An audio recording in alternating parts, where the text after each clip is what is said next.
Well, my next guest tonight is an insider in the world of philanthropy. He's the author of the book, The Giver's Wealth, Power, and Philanthropy in a New Gilded Age. It documents how the world's mega-rich have become philanthropists, using their fortunes to shape public policy in good and bad ways.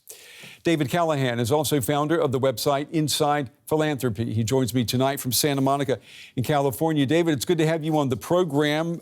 Were you surprised to hear that Bill and Melinda Gates are getting divorced?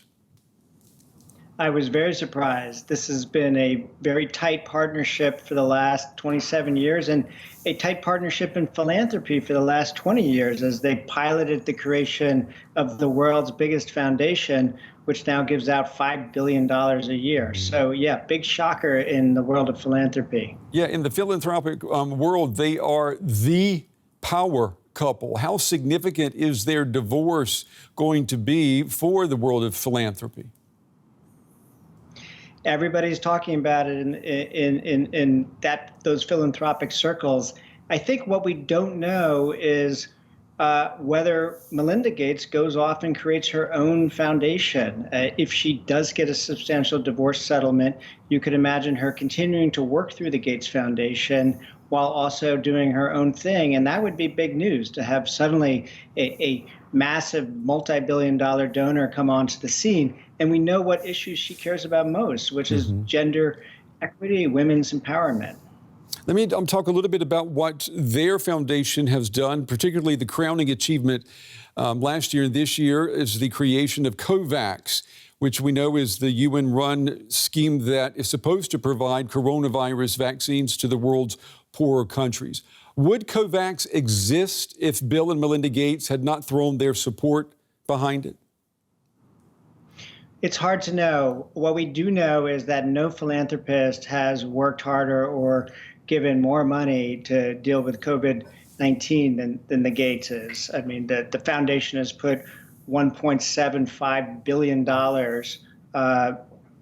into this fight. And, you know, they bring a tremendous amount of expertise. This is a foundation from day one, which has been laser focused on vaccines. And Bill Gates has been out there for years warning about a possible pandemic. So that's an example of somebody who not only looks over the horizon and is ahead of the curve, but has immense technical knowledge, which is unique in the philanthropy world. Now, David, you know that the foundation, the Bill and Melinda Gates Foundation, it has the budget and it has the power that we normally associate with countries and state actors. Is this a justified concern that they've become too powerful?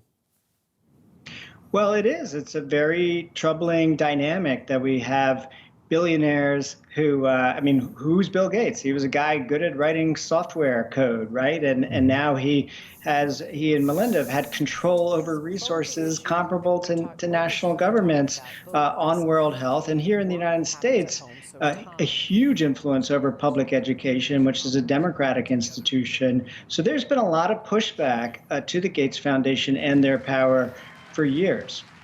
You know, he was asked recently, should pharmaceutical companies that have developed these coronavirus vaccines, should they give up their patent protection or intellectual property rights and just give that knowledge to the world? And he immediately said no, which reveals a lot about what he's thinking. But doesn't it also show the amount of influence that he has on the help that is being given to the world's disadvantaged? Yeah, this is not just a private citizen, any ordinary citizen weighing in on that question. This is somebody whose resources rival that of the WHO's, who has immense power, and by the way, invests a lot of money in the pharma industry to help advance vaccines. And we don't know enough about his business dealing to know if there's some potential conflicts there. I think Bill and Melinda have had their heart in the right place, no question about it. But it is a troubling dynamic where they have so much power. I've got 30 seconds left, so let me ask you, this divorce, will it diminish the influence and power that they have now? I think it could increase their power because you could easily see Melinda Gates heading off in her own direction with substantial resources and emerging as a philanthropic powerhouse in her own right, giving out billions of dollars potentially for women's empowerment and gender equity, in addition to remaining involved in the Gates Foundation, which is and will remain in the foreseeable future the biggest foundation in the world. David Callahan, founder of the website Inside Philanthropy. David, it's good talking with you. We appreciate your time and your insights tonight. Thank you. Great to be here.